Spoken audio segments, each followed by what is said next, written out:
Hello everyone, my name is Relax and Panic and this is another reaction to Death Note. As always, if you want to see the reaction itself, just go down into my descriptions, follow the links, replace the parentheses dot parts with real dots, and enjoy. Once you've done, feel free to come back here and hear my thoughts about this episode. So, see you soon. To those that came back, welcome back. Let's see. I mean, there was a really good episode. We learned a little bit about this new character.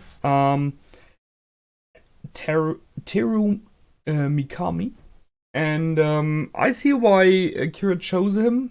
He, in many regards, is kind of similar. He has some ideas and beliefs that are very similar to Light's. Talking about justice, while at the same time being damaged in an equal way, to say so. But apart from that, especially the end of the episode was awesome. And I think there will be a lot of danger in what Light is doing right now. A lot of problematic things. Although he's too clever to not know that. I mean, seriously. So let's go through one by one, right? So first things first, Mikami. So he was someone who stood up to bullies, and I absolutely respect that. I applaud that. It takes guts to do that. I'm a little bit sad about the fact that it only worked out really in basic school, and later on people generally did not help him anymore. But agreeably, that is a problem of our society. Bullying is nothing new. Bullying is nothing that just happened within the last 10 or 20 or 30 years. I think it has been around since the dawn of time. Seriously. It was always a dog eat dog. The stronger one takes what he wants. And we made up societies with social laws and jurisdiction and everything that tries to make sure this does not happen so much anymore. But generally, it's not perfect. And how could it? Seriously. It's a sad thing, but bullying will always be around, I think. I see the problem that people, when they do stuff like that in grown-up ages, possibly are lost. Or, I wouldn't say possibly are lost, but it's way harder to change them back.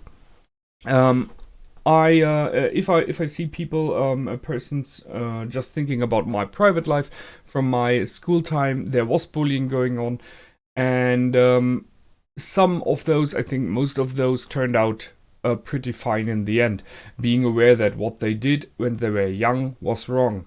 That does not mean they went back to those people and apologized or made it good. It was just, it was just bullying, so what, right? This kind of thought process there. I think a lot of it is that people don't want to look in the mirror and agree with that they were dicks when they were young. But then I think many people have times like that. Not in an aggressive way, like kicking others or hurting them. But you can bully in other ways as well, right? You can do that just by words. You can hurt people just by words and their feelings, by looking down on them without being physical. That's a kind of bullying as well. And I think many people do that sometimes without thinking and without realizing. I'm pretty sure I did that as well in my time. As far as I know, I was never a physical bully or anything, but I'm pretty sure I did hurt people with words without realizing it. By just not really caring about what they believed in or thought about.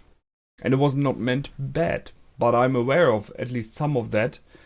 The problem is when you're grown up and you use your physical attributes, to say so, or the fact that you're more than others, just being a group of people, to intimidate others to do as they wish. Which, just saying, is kind of what the military does, right? I mean, it's my gun is bigger, so either you give me what I want or I will take it by force. Sorry, but that's what the army is like. Political leader says, that's not right, let's change that. Army goes there, shoots until the other one gives up. You could say it's kind of bullying.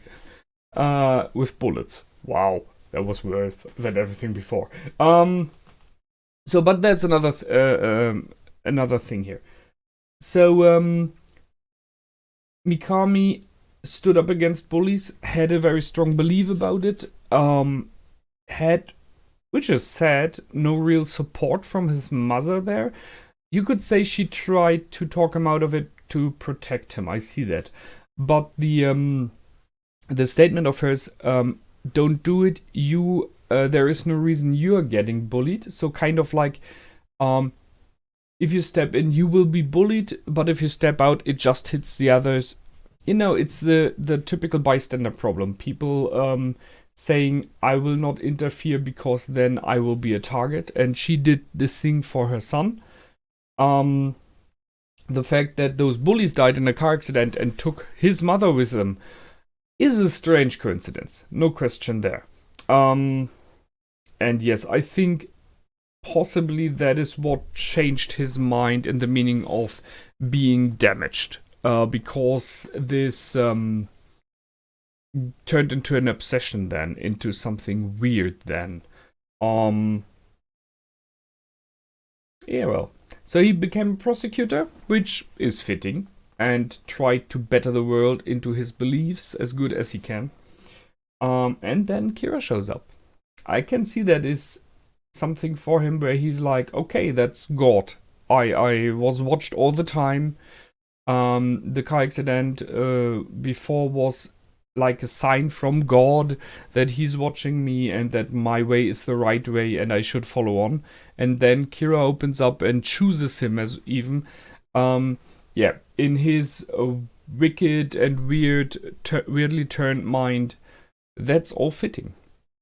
So he is in many regards possibly one of the best options for Kira, but it might be that he's a bit too much. And we've seen that in this episode. He does stuff by himself. Sometimes a bit too early in the view of Kira. I think he's going the way that Kira would go as well. By saying, I will kill those who are lazy or not contributing to society. That is something that in the end Kira would do as well. Right? If you have power, you go on further and further. But he's going this way a bit too fast. And that may become a problem because Kira will lose follower if people are realizing or fearing that they will be next. They will not support him anymore. You know, if he just takes another group of people, you will lose this group of people. And the group next to it, to say so, will be like, okay, what if we are next? We better stop him now. Yeah.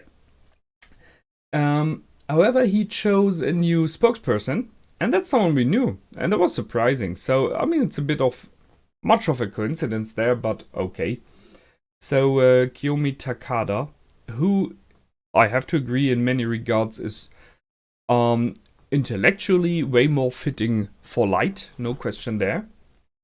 And as we know from her comments later on, still completely fallen for him because he's the only person she ever respected and looked up to. So, like a chosen partner, you could say.